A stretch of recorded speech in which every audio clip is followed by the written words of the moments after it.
Hello, my kiddos. All right, so in the over the last time, we read about the Company of the Ring getting to what I guess would be called the palace at Lothlorien, and we learned that the elves in Lothlorien live in trees, so they all live in tree houses. So I guess if you guys live in our treehouse, you can be elves. And now they're going to speak with Celeborn and Galadriel, who are the Lord and Lady of Lothlorien. All right. Here we go. When all the guests were seated before his chair, the Lord looked at them again. Here there are 8, he said. 9 were to set out, so said the messages. But maybe there has been some change of counsel that we have not heard. Elrond is far away, and darkness gathers between us, and all this year the shadows have grown longer. Nay, there was no change of counsel, said the Lady Galadriel, speaking for the first time. Her voice was clear and musical, but deeper than a woman's wont. Gandalf the Grey set out with the company, but he did not pass the borders of this land. Now tell us where he is, for I much desired to speak with him again, but I cannot see him from afar, unless he comes within the fences of Lothlorien. A grey mist is about him, and the ways of his feet and of his mind are hidden from me. Alas, said Aragorn, Gandalf the Grey fell into shadow. He remained in Moria and did not escape. At these words all the elves in the hall cried aloud in grief and amazement. These are evil tidings, said Celeborn, the most evil that have been spoken here in long years full of grievous deeds. He turned to Haldir. Why has nothing of this been told to me before? He asked in the elven tongue. We have not spoken to Haldir of our deeds or our purpose, said Legolas. At first we were weary and danger was too close behind, and afterwards we almost forgot our grief for a time as we walked in gladness on the fair paths of Lorien. Yet our grief is great and our loss cannot be mended, said Frodo. Gandalf was our guide, and he led us through Moria, and when our escape seemed beyond hope, he saved us, and he fell. Tell us now the full tale, said Celeborn. Then Aragorn recounted all that had happened upon the pass of Caradhras, and in the days that followed, and he spoke of Balin and his book, and the fight in the chamber of Mazarbul, and the fire and the narrow bridge, and the coming of the terror. An evil of the ancient world, it seemed, such as I have never seen before, said Aragorn. It was both a shadow and a flame, strong and terrible. It was a Balrog of Morgoth, said Legolas, of all Elfbanes the most deadly, save the one who sits in the dark tower. Indeed, I saw upon the bridge that which haunts our darkest dreams. I saw Durin's bane, said Gimli in a low voice, and dread was in his eyes. Alas, said Celeborn.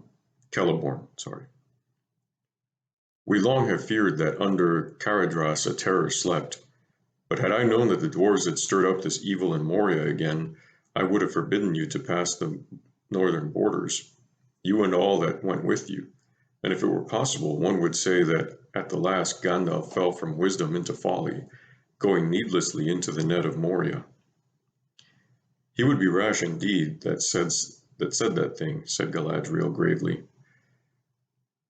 Needless were none of the deeds of Gandalf in life.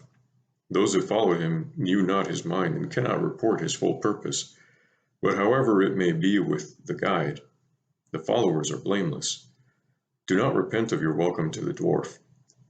If our folk had been exiled long and far from Lothlorien, who of the Galadrim, even Celeborn the Wise, would pass nigh and would not wish to look upon their ancient home, though it had become an abode of dragons? Dark is the water of Khaled Zaram, and cold are the springs of Kibul Nala, and fair were the many-pillared halls of Khazad-dûm in elder days before the fall of mighty kings beneath the stone. She looked upon Gimli, who sat glowering and sad, and she smiled. And the dwarf, hearing the names given in his own ancient tongue, looked up and met her eyes, and it seemed to him that he looked suddenly into the heart of an enemy and saw there love and understanding. Wonder came into his face, and then he smiled in answer. He rose clumsily and bowed in dwarf fashion, saying, "Yet more fair is the living land of Lorien, and the Lady Galadriel is above all the jewels that lie beneath the earth." There was silence. At length Celeborn spoke again. "I did not know that your plight was so evil," he said. "Let Gimli forget my harsh words. I spoke in the trouble of my heart. I will do what I can to aid you, each according to his wish and need, but especially that one of the little folk who bears the burden." "Your quest is known to us," said Galadriel, looking at Frodo, "but we will not here speak of it more openly. Yet not in vain will it prove, maybe, that you came to this land seeking aid, as Gandalf himself plainly purposed. For the Lord of the Galadrim is accounted the wisest of the elves of Middle-earth, and a giver of gifts beyond the power of kings. He has dwelt in the West since the days of dawn, and I have dwelt with him years uncounted, for ere the fall of Nargothrond or Gondolin, I passed over the mountains, and together through ages of the world we have fought the long defeat. I it was who first summoned the White Council, and if my designs had not gone amiss, it would have been governed by Gandalf the Grey, and then mayhap things would have gone otherwise, but even now there is hope left. I will not give you counsel, saying do this or that. For not in doing or contriving, nor in choosing between this course and another, can I avail, but only in knowing what was and is, and in part also what shall be. But this I will say to you, your quest stands upon the edge of a knife. Stray but a little, and it will fail, to the ruin of all. Yet hope remains while all the company is true." And with that word she held them with her eyes, and in silence looked searchingly at each of them in turn. None, save Legolas and Aragorn, could long endure her glance. Sam quickly blushed and hung his head. At length the Lady Galadriel released them from her eyes, and she smiled. "Do not let your hearts be troubled," she said. "Tonight you shall sleep in peace." Then they sighed and felt suddenly weary, as those who have been questioned long and deeply, though no words have been spoken openly. "Go now," said Celeborn. "You are worn with sorrow and much toil. Even if your quest did not concern us closely, you should have refuge in this city, until you were healed and refreshed. Now you shall rest, and we will not speak of your further road for a while." That night the company slept upon the ground, much to the satisfaction of the hobbits. The elves spread for them a pavilion among the trees near the fountain, and in it they laid soft couches. Then, speaking words of peace with fair elvish voices, they left them. For a little while the travelers talked of their night before in the treetops, and of their day's journey, and of the Lord and Lady, for they had not yet the heart to look further back. "What did you blush for, Sam?" said Pippin. "You soon broke down. Anyone would have thought you had a guilty conscience. I hope it was nothing worse than a wicked plot to steal one of my blankets." "I never thought of no such thing," answered Sam, in no mood for jest. "If you want to know, I felt if I hadn't got nothing on, and I didn't like it. She seemed to be looking inside me and asking me what I should do if she gave me the chance of flying back home to the Shire to a nice little hole with a bit of garden of my own." "That's funny," said Merry. "Almost exactly what I felt myself. Well, I don't think I'll say any more," he ended lamely. All of them, it seemed, had fared alike. Each had felt that he was offered a choice between a shadow full of fear that lay ahead and something that he greatly desired. Clear before his mind it lay, and to get it, he had only to turn aside from the road and leave the quest, and the war against Sauron to others. And it seemed to me too, said Gimli, that my choice would remain secret and known only to myself. To me it seemed exceedingly strange, said Boromir. Maybe it was only a test, and she thought to read our thoughts for her own good purpose, but almost I should have said that she was tempting us and offering what she pretended to have the power to give. It need not be said that I refused to listen. The men of Minas Tirith are true to their word. But what he thought that the lady had offered him, Boromir did not tell. And as for Frodo, he would not speak, though Boromir pressed him with questions. She held you long in her gaze, Ring-bearer, he said.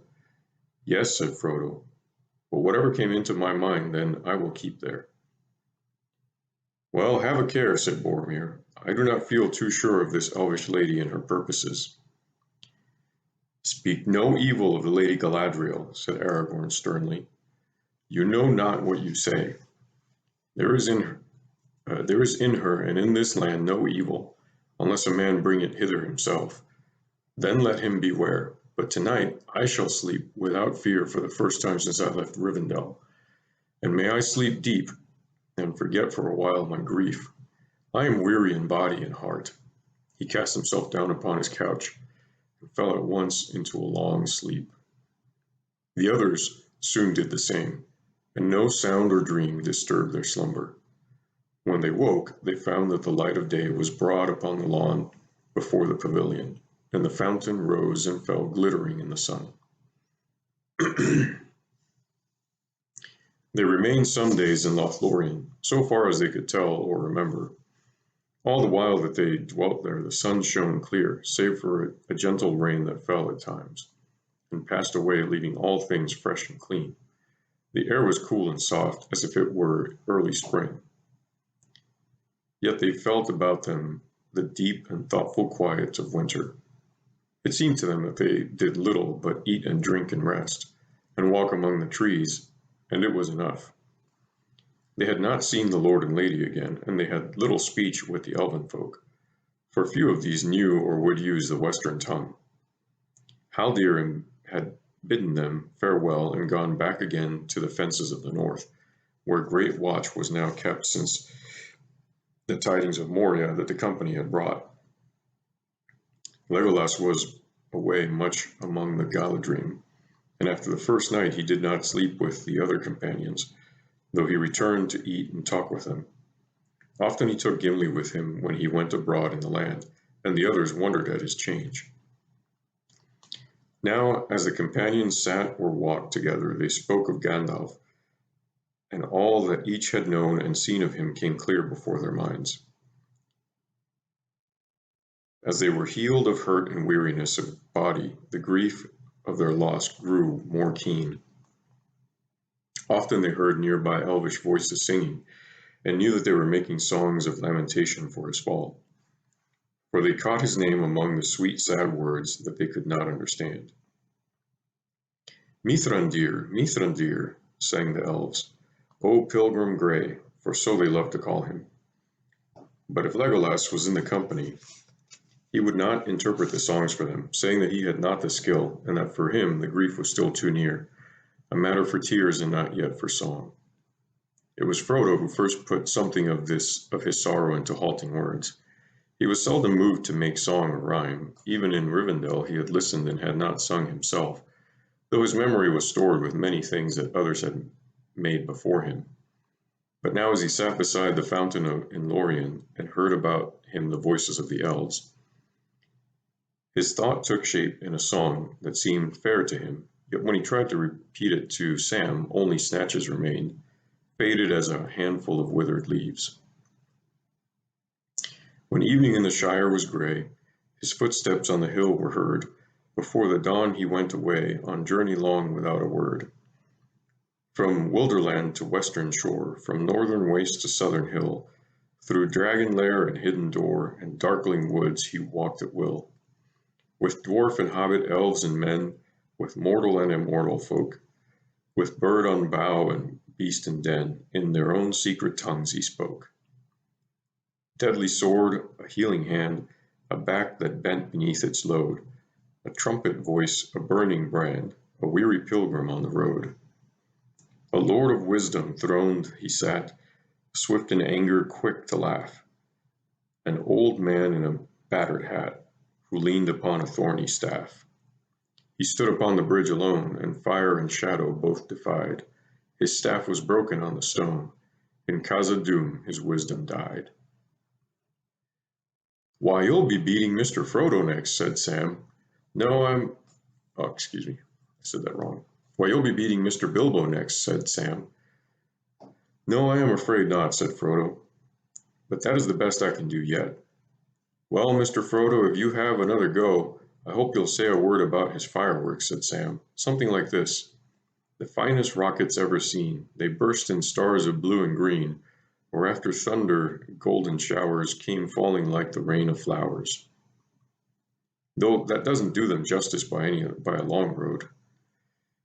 "No, I'll leave that to you, Sam, or perhaps to Bilbo.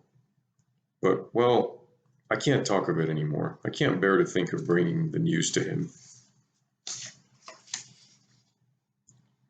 All right, we're going to stop there, kiddos. I love you always and forever, no matter what.